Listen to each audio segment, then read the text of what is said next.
Today, we're talking about a skill that can totally change the game in your relationships. It's called self-awareness. It's really the key to showing up authentically for the people you care about, and we're going to break down exactly how it works. Okay, let me ask you something. Have you ever been there where some tiny little frustration just blows up into this massive argument, and you're just standing there thinking, wait, how did we even get here?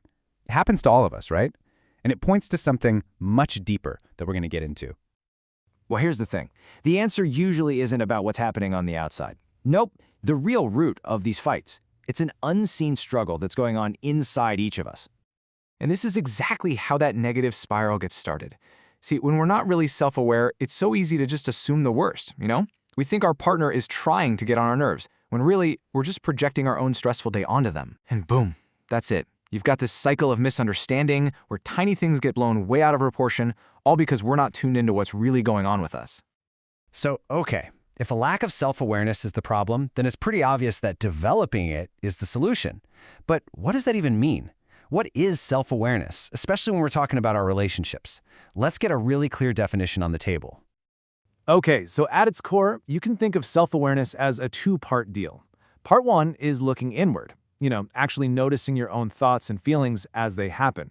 But part two, and this is so important, is about looking outward. It's about recognizing the ripple effect your actions have on the people around you.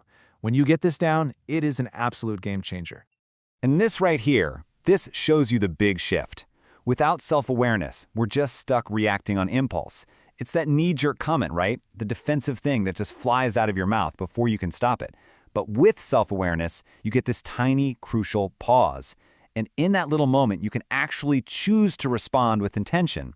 And that right there is the foundation of a real, healthy connection. So, what does this actually look like in day-to-day life? Because this isn't some abstract, fluffy concept. Practicing self-awareness leads to real, concrete changes, transformations in how you connect with people every single day. The source material we're looking at today points to 4 huge benefits that come from this. First, your communication gets way clearer because you actually know what you're feeling and what you need. Second, you start to feel deeper empathy for other people.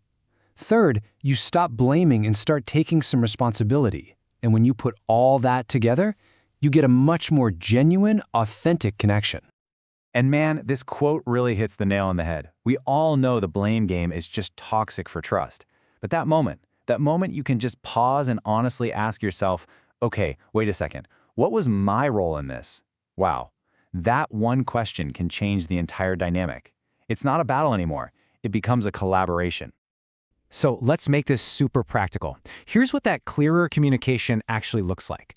Instead of, shutting down or getting all passive-aggressive when plans suddenly change, you can actually say what's going on inside. It's not an attack, it's just an explanation. You're basically giving your partner a little window into your world, and that is so much more constructive.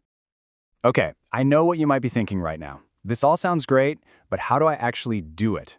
And the good news is, you don't need to go on some long retreat or get years of training. You can start with a few really simple but powerful practices like right now.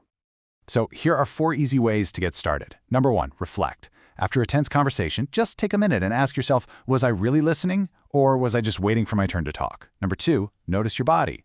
That knot in your stomach, that tightness in your chest, that's not random, it's data. Pay attention to it. Third, try active listening. This means your only job is to hear what they're saying, not to plan your comeback. And finally, number 4, try journaling. Seriously, writing stuff down can show you all kinds of surprising patterns in how you react to things. All right, so as we start to wrap this up, there's one final takeaway I really want you to hold on to. It's a pretty crucial mindset shift for anyone who's just starting out on this path.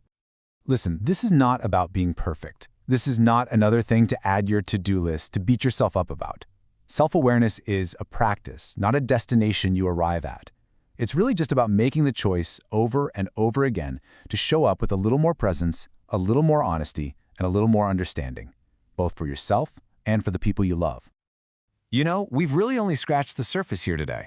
If this has got you thinking and you want to dive deeper, the full article from Emotion that we base this explainer on is linked for you right down in the description. I really recommend giving it a read. So, I'll leave you with this question to think about. In your own life, what's just one relationship that could be totally transformed if you brought a little more self-awareness to it? Just one. The potential for a better connection is right there, just waiting for you to notice. Thanks for watching.